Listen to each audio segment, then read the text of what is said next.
Oke, bismillahirrahmanirrahim. Assalamualaikum warahmatullahi wabarakatuh.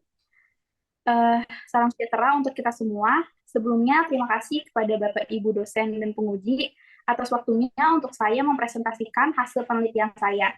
Saya Arwinda Kirana Fildayafi, mahasiswi semester 8 Fakultas Psikologi Universitas Muhammadiyah Profesor Dr. Hamka, akan mempresentasikan hasil penelitian saya yang berjudul Pengaruh Dukungan Sosial Teman Sebaya terhadap Subjective Well-being pada mahasiswa tingkat akhir. Oke, di sini ada pembahasan. Untuk pembahasan saya akan menyampaikan 5 inti pembahasan. Yang pertama adalah latar belakang, yang kedua ada tujuan, terus ketiga ada metode penelitian, keempat hasil, dan 5 kesimpulan. Oke, di sini yang pertama ada latar belakang. Eh, Menurut Santrok pada tahun 2012, mahasiswa ini masuk ke dalam populasi tingkat masa perkembangan dewasa awal, di mana saat berkuliah mahasiswa ini banyak bertemu dan berinteraksi dengan teman-temannya, atau mereka lebih banyak bersosialisasi dengan teman-temannya dibanding waktu dengan orang tua ataupun keluarga. Yang berikutnya, sebagai mahasiswa, untuk menyelesaikan studinya atau yang biasa disebut mahasiswa tingkat akhir harus mengerjakan tugas yang bernama skripsi. Nah, dalam penyusunan skripsi ini, mahasiswa kerap kali menemukan banyak kesulitan karena skripsi ini berbeda dengan tugas-tugas kuliah lainnya. Nah, kesulitan-kesulitan yang dialami seperti kesulitan dengan mencari referensi penelitian, kemudian kesulitan berkonsultasi dengan dosen pembimbing, ataupun tidak jarang mahasiswa mendapat tekanan dari keluarga, teman, ataupun lingkungan untuk segera menyelesaikan studinya. Hal ini dikemukakan oleh Maharani Dewi dan Kurniawan pada tahun 2022.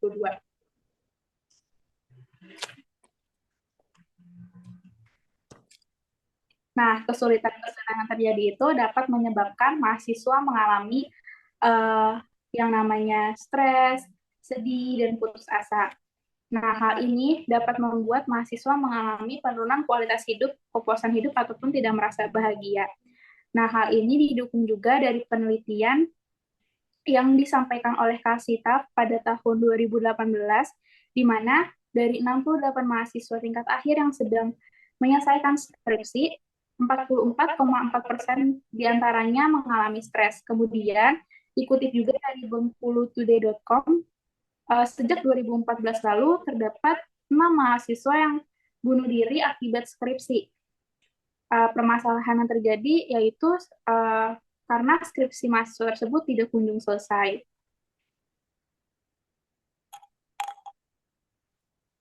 Oke, selanjutnya istilah kepuasan hidup ini identik dengan yang namanya subjective well-being. Nah, subjective well-being merupakan suatu evaluasi kognitif dan juga evaluasi afektif yang dilakukan individu mengenai pengalaman hidupnya, seperti pengalaman emosi dan pengalaman dan perasaan menyenangkan ataupun tidak itu masuk ke dalam evaluasi afektif. Sedangkan kalau misalnya evaluasi kognitif itu mencakup pada kepuasan hidup seseorang. Hal ini dikemukakan oleh Dayanar dan Ryan pada tahun 2009. Dayanar juga mengemukakan bahwa seseorang yang memiliki subjektif yang well-being yang baik, dia akan juga menilai hidupnya lebih positif dibanding mereka yang tidak memiliki subjektif well-being. Nah, ada banyak faktor dari subjective well-being. Salah satunya adalah dukungan sosial. Dukungan sosial merupakan berbagai sumber daya yang diberikan dalam hubungan antar pribadi seseorang. Dukungan sosial ini mempunyai efek positif pada kesehatan yang akan terlihat bahkan ketika seseorang sedang berada dalam tekanan besar. Hal ini dikemukakan oleh Cohen pada tahun 1985. Dukungan sosial ini dapat bersumber dari banyak hal yang bisa dari keluarga, teman, ataupun lingkungan sekitar.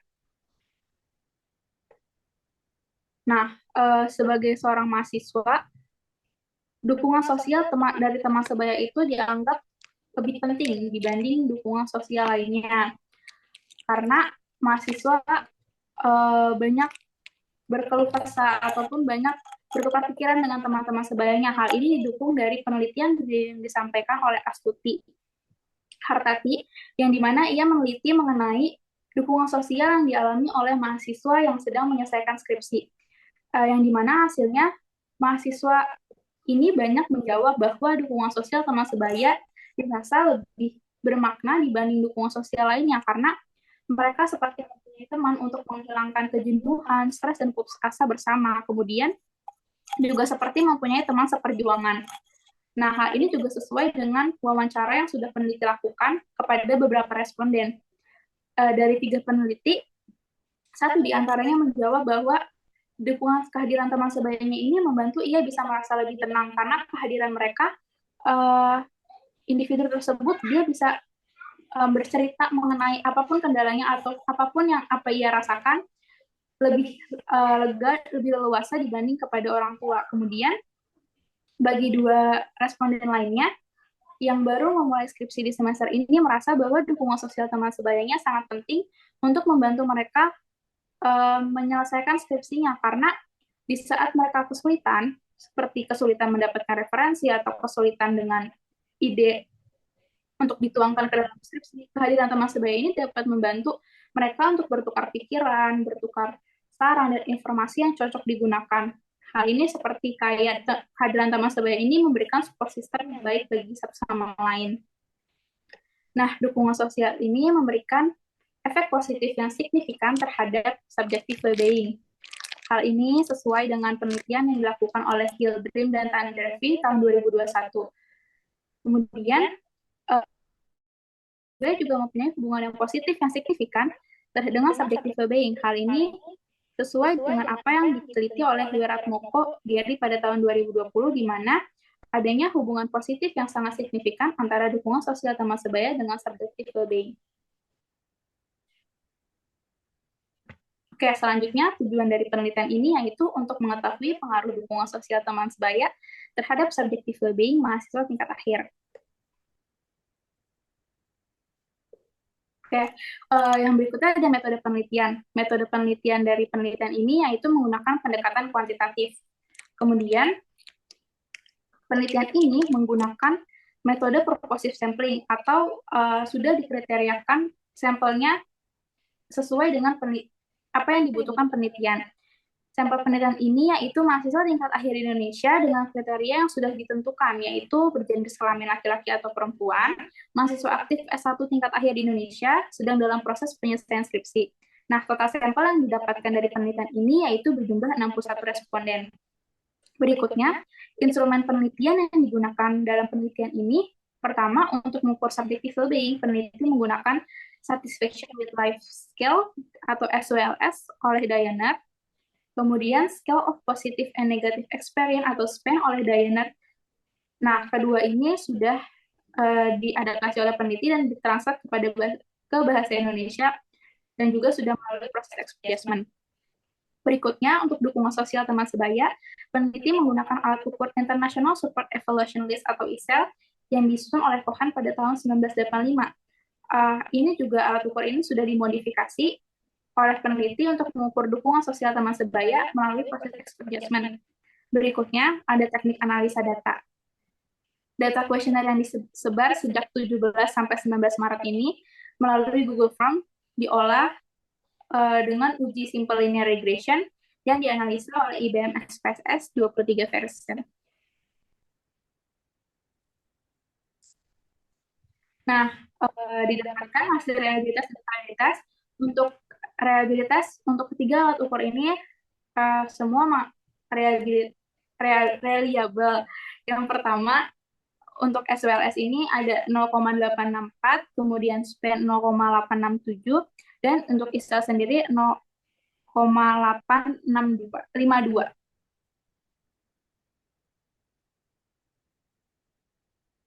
Nah, yang selanjutnya untuk hasil validitas sendiri, untuk ketiga alat ukur, untuk alat ukur yang pertama itu ada SWLS dari jumlah 5 item, semua item dinyatakan valid. Untuk alat ukur yang SPAN dari jumlah 12 item nomor 11 tidak valid, dan untuk alat ukur ISEL dari jumlah 40 item terdapat 14 item yang tidak valid.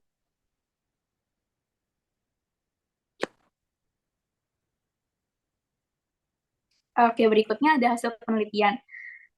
Hasil penelitian didapatkan yang pertama dari 61 responden untuk jenis kelamin laki-laki terdapat 9 orang dengan presentasi 14,8% dan perempuan 52 orang dengan presentasi 85,2%.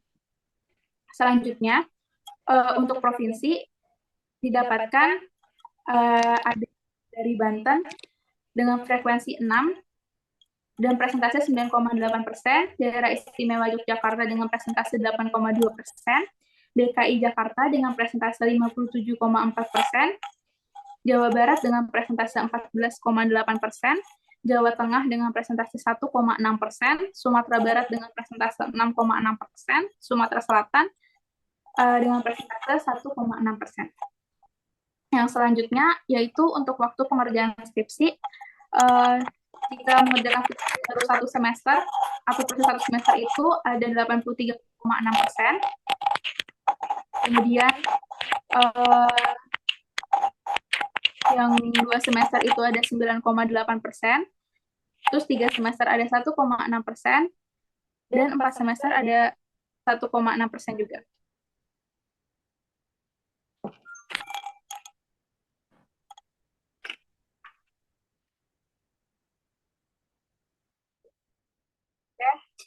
Yang selanjutnya ada hasil penelitian. Yang pertama dari tabel model Summary berdasarkan hasil analisa regresi bahwa dukungan sosial teman sebaya dengan subjective well-being ini didapatkan koefisien R sebesar 0,5033, kemudian koefisien R square-nya 0,285. Yang di sini menunjukkan bahwa kontribusi variabel dukungan sosial teman sebaya terhadap subjective well-being sebesar 28,5% dan 71,5%-nya ini kontribusi variabel yang tidak diketahui oleh peneliti. Nah, selanjutnya berdasarkan hasil tabel ANOVA, mendapatkan koefisien F sebesar 23,4066 dan probability value-nya tuh sebesar 0,000, yang dimana koefisien F ini memiliki probability value di bawah 0,01.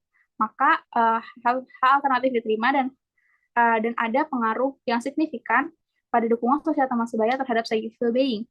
Berikutnya, berdasarkan hasil analisa tabel koefisien, didapatkan hasil unstandardized koefisien, koefisien B sebesar 6, koefisien beta sebesar 0,625 dengan standard error-nya 0,129 dan probability value sebesar 0,00, yang di sini di mana menunjukkan bahwa dukungan sosial teman sebaya memiliki efek positif signifikan terhadap subjective well-being. Oke, kesimpulan yang bisa diambil dari penelitian ini yaitu berdasarkan hasil penelitian yang sudah dijelaskan, maka dapat disimpulkan bahwa terdapat pengaruh positif well-being mahasiswa tingkat akhir. Hal ini menunjukkan bahwa semakin tinggi dukungan sosial teman sebaya yang diterima mahasiswa tingkat akhir, maka akan semakin tinggi juga subjektif well-being-nya. Begitupun sebaliknya, kalau misalnya dukungan sosial teman sebaya yang diterima mahasiswa tingkat akhir itu rendah, maka akan semakin rendah juga subjektif well-being-nya. Oke, sekian presentasi dari saya. Kurang lebihnya mohon maaf. Terima kasih. Wassalamualaikum warahmatullahi wabarakatuh.